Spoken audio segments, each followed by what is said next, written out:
पूर्व विधायक व पूर्व राज्य मंत्री ठाकुर मूलचंद चौहान ने आज लखनऊ पार्टी कार्यालय पहुंचकर समाजवादी पार्टी में की वापसी। चुनाव में ही जुड़ गए थे, विधानसभा चुनाव में हाँ, विधानसभा चुनाव में हमारे साथ आ गए थे और बहुत सारी जानकारी हम और आप दोनों जानते हैं कि राजनीति में कई बार जो सामने से दिखाई देता है वो नहीं होता है, कुछ ताकतें पीछे से हाथ मिला के रखती हैं। तो जब इनसे हमारी मुलाकात हुई तो कुछ ऐसे घटनाक्रम इन्होंने बताए जिसमें हमारी आंखें खुल गईं। तो मैं संतोष तिवारी जी का, उनके साथ जितने वरिष्ठ सम्मानित लोग आए हैं, मैं उन सब का स्वागत करता हूं, धन्यवाद देता हूं। और आज का दिन भी बहुत महत्वपूर्ण है। 1 मई लेबर्स डे के नाम से जाना जाता है। आज के दिन पूरी दुनिया में लेबर डे के नाम से, और लेबर डे के उस पर सभी हम मजदूर भाइयों को बहुत बहुत बधाई और शुभकामनाएं देते हैं, क्योंकि 1 मई बहुत ही महत्वपूर्ण दिन होता है। आज के दिन जब शंख बजा है तो सोचिए परिवर्तन होना तय है। बजा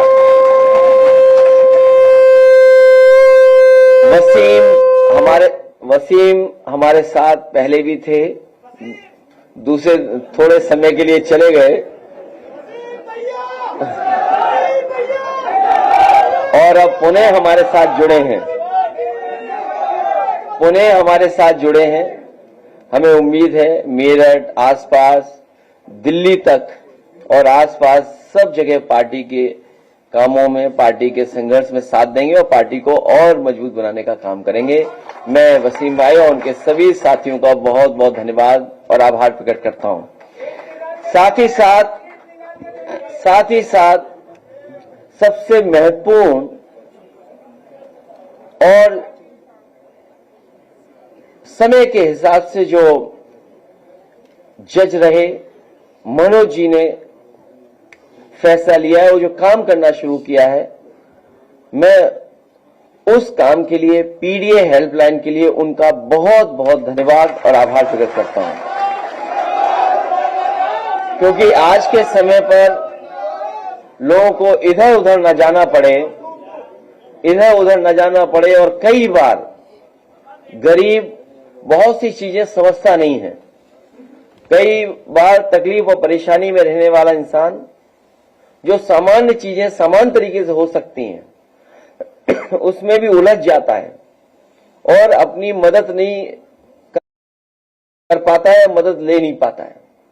ऐसे समय पर जो जज रहे हैं, जो कानून को समझते हैं, अधिकारियों की और लोगों की, प्रशासनिक अधिकारियों की जिम्मेदारी समझते हैं, किस काम को कैसे किया जाता है और कौन रोड़ा अटका रहा है, उसमें गरीब जनता की मदद करने के लिए आपने पीडीए हेल्पलाइन काम शुरू किया है। मैं आपका और आपके साथियों का बहुत बहुत धन्यवाद और आभार प्रकट करता हूं।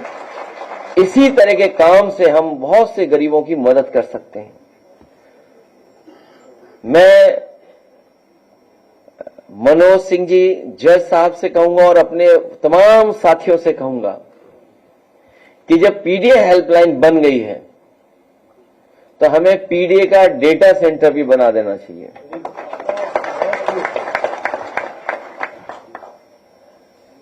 पीडीए का डेटा सेंटर, उस डेटे की थोड़ी झलकियां हम लोगों ने दिखाई थी ग्राफ के माध्यम से। सरकार को बुखार आने लगा था। केवल राष्ट्रीय अध्यक्ष जी के द्वारा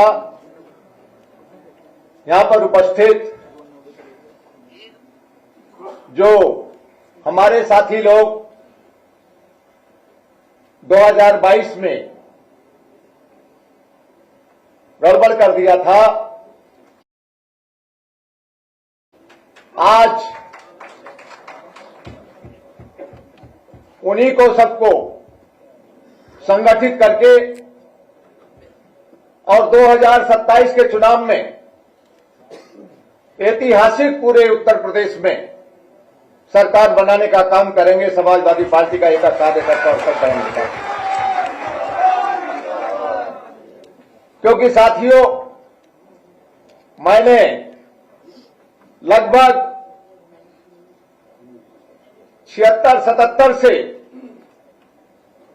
आज हमारे बीच में नहीं है आदरणीय नेताजी, उनसे बहुत कुछ सीखा और उन्हीं से सीखकर मैंने समाजवादी पार्टी को आगे बढ़ाने का काम किया था।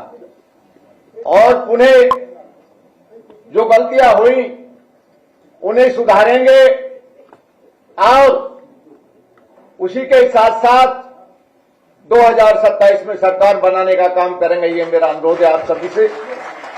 और बहुत बहुत शुक्रिया आप लोगों का, बहुत बहुत धन्यवाद। लोगों का प्यार और आभार मिला, प्रशासनिक कुछ सहयोग भी मिले और बहुत सारे जो नाइंसाफियां हो रही थी उस पर रोक लगाई गई न्यायालय के माध्यम से, पुलिस विभाग से, राजस्व विभाग से वार्ता करके। इसी कॉन्सेप्ट को आगे